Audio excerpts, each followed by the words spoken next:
AD, please, please, please, sis, wake up. Realize that this man is not ready for marriage. If you cannot be a faithful boyfriend, if you cannot be a faithful human, you cannot be a faithful husband. Okay? And the fact that she keeps saying, I'm so scared that I'm going to cheat on you. I don't want to cheat on you. I want this to work. Red flag, red flag, red flag.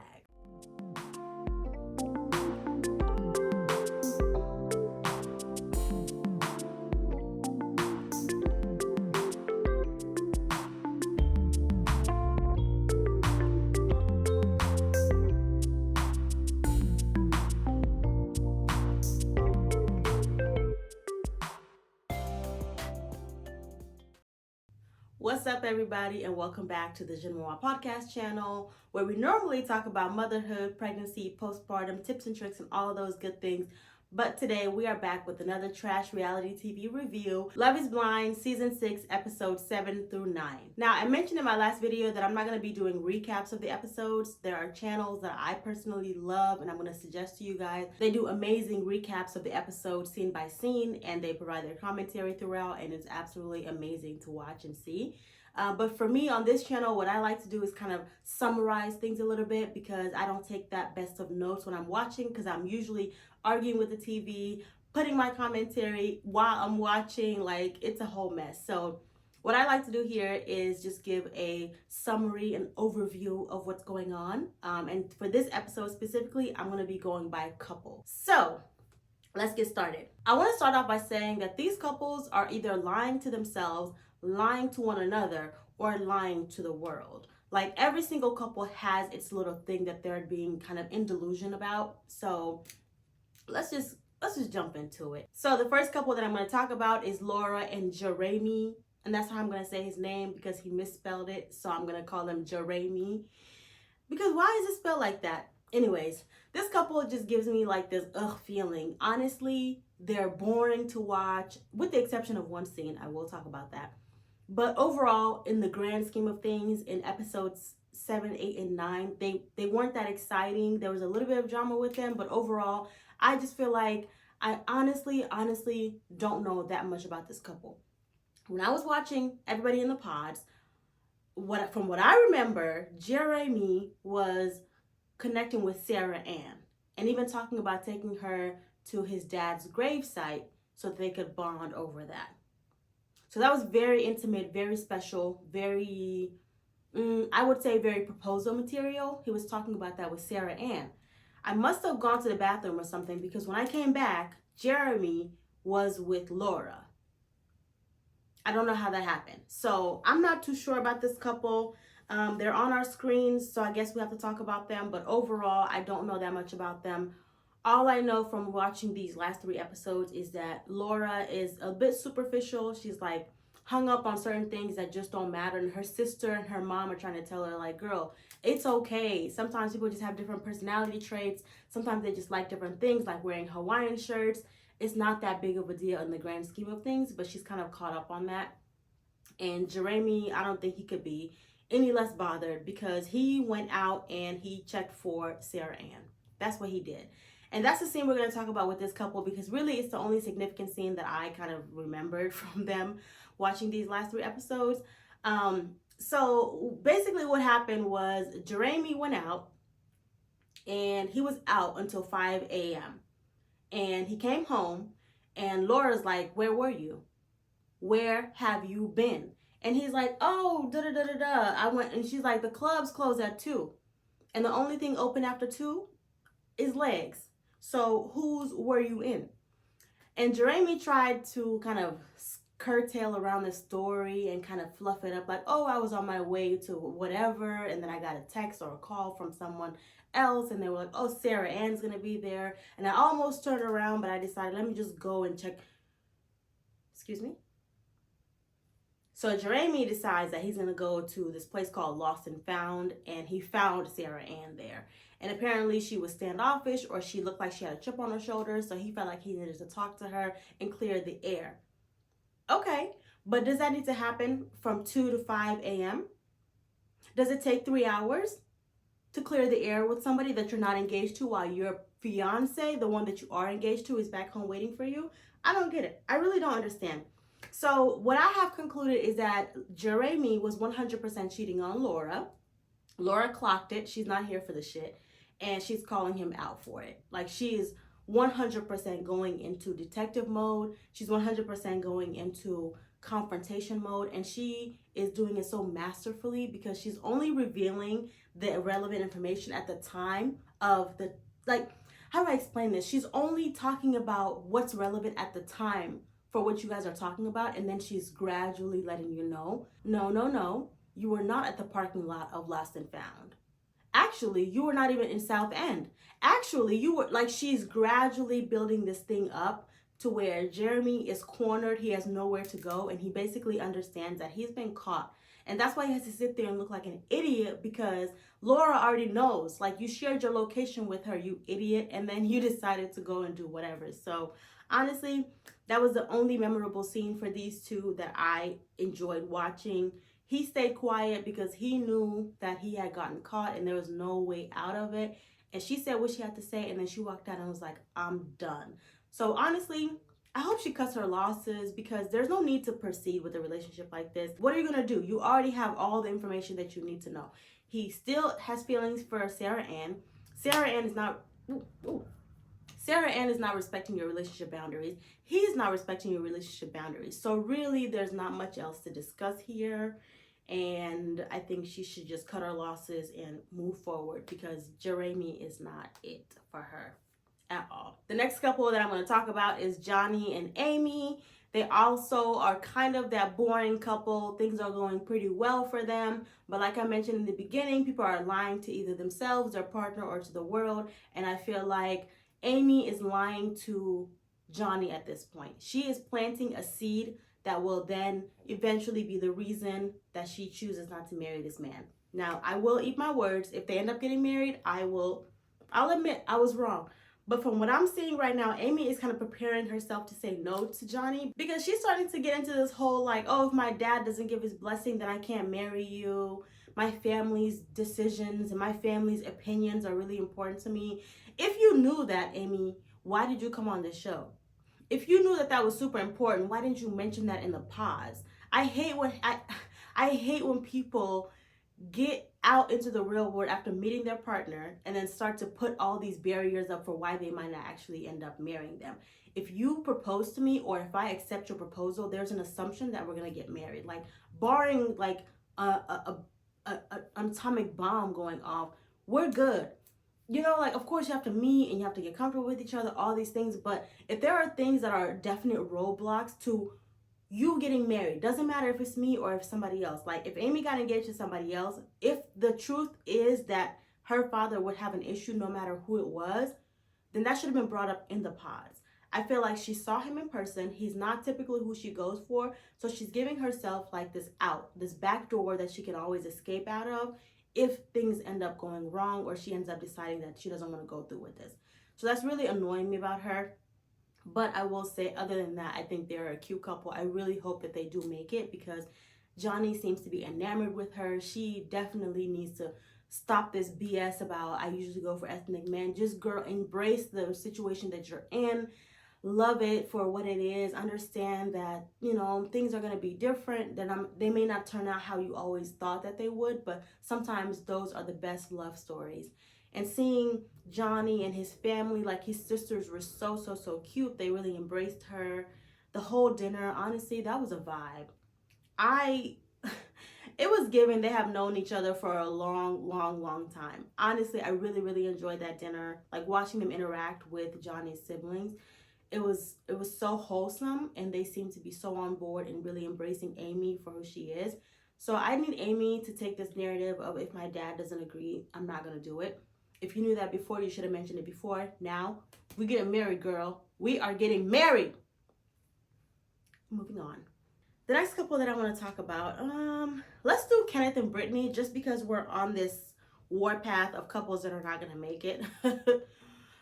Whew, all right. I actually really like Britney. I do. I think that she is this plain girl. She's very plain. She's, you know, white girl from North Carolina. I think that's where they are.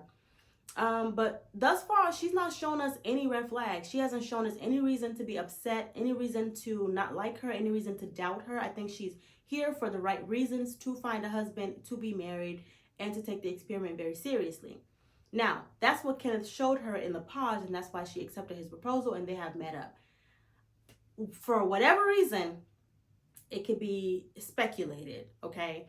But Kenneth has switched it up. Kenneth has decided he doesn't want to be with this woman any longer. And instead of being upfront about why he doesn't want to be with her, because deep down he knows. We may not know, but he knows. Instead of being upfront with her, he's deciding to basically shut down on her and make her work for it. He's on his phone, literally, like it's his job. I don't care what you say. I don't care if he's a middle school principal, okay? If you knew that you couldn't be away from your school for that long, okay, without knowing what's going on, don't come on the show. Everybody else on the show has a job. So it's not an excuse to say that you have to check on the school, you have to check on this, you have to check on that. Everybody else had things that they missed out on while they were also in the pods. So that's not an excuse for you to be rude to Britney, to not answer her when she's talking to you, to not hear her when she's speaking because you're so fixated on your phone. I don't understand Kenneth. Like, you went from being the very wholesome, very nice guy to the pure villain of this season. Honestly, he's my villain because the way he treated Britney was so cold and so mean. I don't understand. I genuinely don't understand. He's maniacal, he's manipulative, he's cold. He definitely gaslit her during that conversation by making her feel like she was the one who wasn't putting in effort when really you're the one who has pulled back. And you kind of seem like low-key you already planned your exit strategy. Like, you already called your friend. You told them that, hey, let me go break up with this girl and then I'll be right over. Because as soon as you were done talking with Brittany, you went upstairs and said, yeah, I'm gonna just grab a few things and I'll be right over. So you look like you already knew what you wanted to do, but you dragged her along. And then the breakup, it wasn't like a build-up of it, honestly. It seemed like it was like in the moment of her holding you accountable, asking you, hey, why are we not there? Why are we not acting like this? Why are we not progressing towards being a happy couple? You were like, you know what? I'm not enjoying this conversation, so let me go ahead and just break up with you on the spot. But in reality, it was actually premeditated. You already knew you didn't want to be with her, and instead of being upfront, you decided to take the cowardly way out and basically put it all on her. You left her in the living room or kitchen, wherever you guys were at. You left her crying. You gave her a little thug hug to make sure she was cool and there was no beef.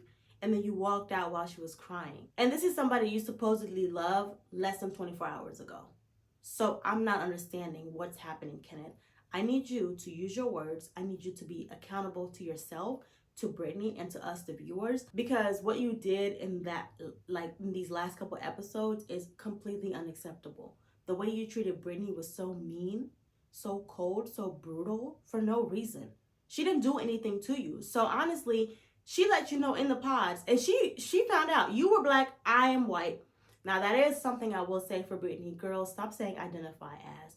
People are black, people are white, people are other things. Like, they're not identifying as black. You're not identifying as white. You are white, Kenneth is black. But like I was saying, that was established in the pod. So Kenneth, if you knew that being with a white woman was going to be a problem, you shouldn't have drug her along and brought her to this place where now you're getting her hopes up for no reason and then dumping her like she's trash, because she's not. So Kenneth, honestly, if I had the liberty to use the words that I really, really, really want to use, I would be giving you some very colorful words right now. I would, because you deserve it. All right, so now we're moving on to our more juicy couples. And I'm going to start with, I'm going to do Chelsea and Jimmy. I'm going to end with AD and Clay because there's a lot to be said for both these couples. But I'm going to start with Chelsea and Jimmy. Chelsea, girl, you are exhausting. You are insecure. You are annoying. You are concerning. Girl, I am worried about you. Chelsea, what's going on? What's with all the soliciting? Like, she's literally like begging for Jimmy's affection and love and approval all the time. And it's getting so old. Like, watching her is so exhausting. It's sad. It's really, really sad. Like, I did not have on my bingo card that I would be rooting for Jimmy to get the hell away from Chelsea. Like, I'm sorry, Jimmy. You're not gonna have a happy life with Chelsea because she needs so much validation. She needs to be told how beautiful she is, how much you love her, how much you enjoy looking forward to the day with. Like, she needs so much validation. It's getting to the point of like suffocating. And that's why he was saying, like, you've been clingy. And I hate that she took that as you are clingy. That's not to say you are clingy. But these last couple of days, the way you're saying he hasn't been showing you any affection, you've been clingy. You've been clingy. And I'm sorry, that's just the reality of it. Honestly, I feel like Jimmy is gonna have burnout and he's gonna need to leave that hole. Like, I'm sorry. Jimmy needs to get away from Chelsea because it seems like nothing he can do is enough. In that conversation they had in the kitchen where she kept being like, you didn't show me any love yesterday or today, he kept being like, I'm sorry, I'm gonna do better. You know, I had work, I woke up and I got straight to work, but I did kiss you, I did tell you this, but it seemed like it wasn't enough, so I'm gonna do better. I'm so sorry. She kept being like, I know, but you just like didn't make me feel. I know, he just said that. And then she just kept harping on it, and it just got to the point where he could literally, like, visibly, physically, his jaw was clenching. He kept looking at her like with like these faded eyes of like, I can't do this. Like, I'm gonna put a picture because I definitely found it in an episode where he literally had given up. Like, the moment that Jimmy knew this wasn't gonna work was this moment. He was like, you keep harping on this. You're not letting it go. You're not allowing me to move forward, not allowing us to move forward. You're saying you get it, but you don't get it because nothing is enough for you. And honestly, that would be exhausting for anybody to go through. So I really, really do feel sorry for Jimmy. And this just makes it easier for Jimmy to leave Chelsea and go back to Jess. Like, I'm sorry, Jess, it's looking good for you, sis. It's not looking good for Chelsea because Chelsea is so insecure. Like, I just want to tell her, girl, shut the up. Shut up. Nobody wants to hear this. Especially after a long day at work, to come and be like, you only kissed me once today. Are we going to be counting kisses now? Is that what we're doing? She's definitely not ready for marriage, because if she thinks that this is how it's going to be every single day, that it should be lovey-dovey, butterflies in your stomach, just a super fun, like, always having a good time. Like, that's not what marriage is, baby girl. People are going to have long days. People are going to have rough days. And honestly, I get this impression that whenever Jimmy gives, like, not even like an excuse, but like a reason for why he did something, she always has to counter with a, yeah, but I had a long day. Yeah, but you only kissed me once. Yeah, but yesterday and today I didn't really feel loved. It's like, girl, the world does not revolve around you. You're not the center of Jimmy's universe right now. I know that it can seem like that when you get engaged and you get married, that this person should be your everything, but people really have to remember, like, you are two individuals coming together. Yes, a majority of your life is going to be centered around that person, but you still need to have your own hobbies, your own interests, your own, like, you need to be your own individual and not depend on this person. It is such a toxic thing for your entire life to revolve around one person, and that's what Chelsea is doing. And it's so frustrating, it's so concerning, it's so annoying. I feel for Jimmy. I really, really do. And I don't think this is going to work out. He needs to leave her. And she needs to go to therapy, because the issues that she has cannot be fixed within this experiment. It's not falling in love with Jimmy that's going to do it for her. It is sitting in a therapist chair and talking about why she's so damn attached, why she's so insecure, and why she's so needy. Like, oh my gosh, she's so needy.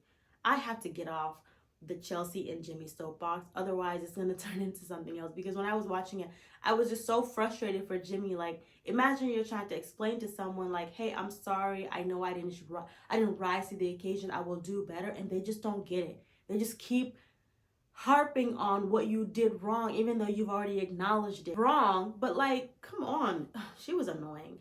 So I'm gonna move on from her, otherwise it's just gonna turn into something else, and I don't want it to do that. So we're gonna end this video with Clay and AD. And what I have to say is, the first thing that I noticed watching these 3 episodes, like, my first bullet point is that Clay is very into fashion. I don't know what that means, but that's that. Like, he mentions AD's nails, he mentioned his mom's outfit, he himself loves to get dressed up. And I'm not saying that Clay is perhaps bisexual or metrosexual or gay. I'm not saying any of those things. I'm just saying it's an observation that I had. Clay has his tendencies. Clay definitely has his tendencies. So I'm just putting that out there. We shall see as the season goes on and episodes unfold, but it is something that I've just picked up on because he definitely likes to talk about like fashion and yeah. The next note that I have is that AD presents really, really well. When they were meeting up with Clay's mom and sister, honestly, it was like AD was like the perfect future wife. She was so charming, so warm, so human. I love the conversation that the three ladies had. Well, I guess the two ladies, Clay's mom and AD, around like prioritization, making sure if you really care about a person and you really love a person that you make them feel that way. You put them first, you make time for them. I love that 80s mom, no, not 80s mom, that Clay's mom was on board with that. She was like, look, I get it. He has a busy work schedule, and 80, you have to try to understand that as much as possible. But Clay, my son, my boy, my baby, I need you to understand if you really love somebody, you need to put in time, you need to put in effort. It can't be as simple as you got to understand what I'm going through, and that's the end of that. And that's what Clay was giving. Honestly, Clay was basically just like, what? Do you have a problem with my work schedule? What? And AD was like, whoa, hold on a second. Don't talk to me like that. And that's a big issue I have with Clay. Like, honestly, Clay, the way he talks to AD, I don't appreciate it. I don't. I really don't. I think that he needs to calm down. He needs to pipe that attitude down a little bit. And he needs to recognize that when you get into a relationship with somebody, you cannot operate the way that you were before. Not 100%. Okay? People need to understand. And I remember in my cast reveal episode, I talked a lot about these people being unwilling to compromise, unwilling to change. That's not how a relationship works. When you come into a relationship, you need to understand that the things that you did when you were single cannot be the things that you do when you're with somebody, because now you're considering somebody else's feelings. You're considering somebody else's schedule. You're accommodating for somebody else's needs. So for AD and Clay to be in this newly engaged relationship, for Clay to think that he could just operate the way that he was before and AD just has to put up with it no matter what, I don't appreciate that. And I definitely don't appreciate him saying like, she doesn't work. She doesn't get it. I'm the one that's working. So no, sir, calm down. Okay, I got to this point without you. So don't make it seem like I need you to go on with life. Don't get it twisted. So I really wish AD would have stepped up for herself a little bit more. I think AD has a problem with that overall because when they're objectifying her and sexualizing her, she kind of just goes with it and like tries to appease everybody around her. But with Clay, I need her specifically to lay down some ground rules. You will not yell at me. You will not talk to me in a disrespectful manner. And you will understand that you have to make compromises and you have to meet me halfway in this relationship. Mr. Entrepreneur. Like Clay's mama was 100% right. If you love somebody and you care about them, you will make time. So I think for Clay to have to even be told that and for him to kind of push back on it, it's toxic. Sir, get your shit together. You cannot just say, I'm going to do what I usually do. I'm going to do what has worked for me in the past. And you as my new fiance just have to put up with it. Because the fiance is one aspect. She'll turn into a wife. Then you guys will have kids. So now you're a family man. You're not a single person operating without thinking about anybody else. Now you're a family man. So I just really need people to get on this. Like, listen, once you meet somebody and you decide you want to spend the rest, you decide you want to spend the rest of your life with them, you need to get with the program. Don't make excuses. Don't make it seem like they have to just get on board with you. You also need to get on board with them. Meet in the middle, compromise, and be a mature adult about it.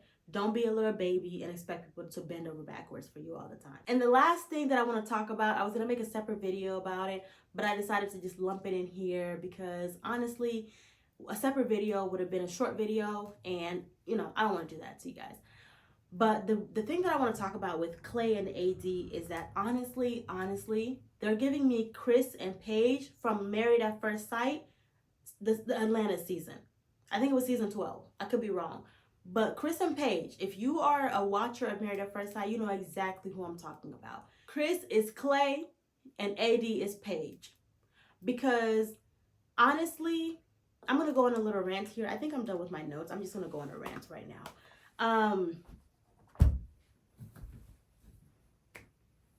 The way that AD's body is overly sexualized is something that a lot of other YouTubers have talked about. I've watched a lot of videos and they've all mentioned it, but it's something that it just needs to be doubled down on, triple down on, because they really show her body like it's a commodity.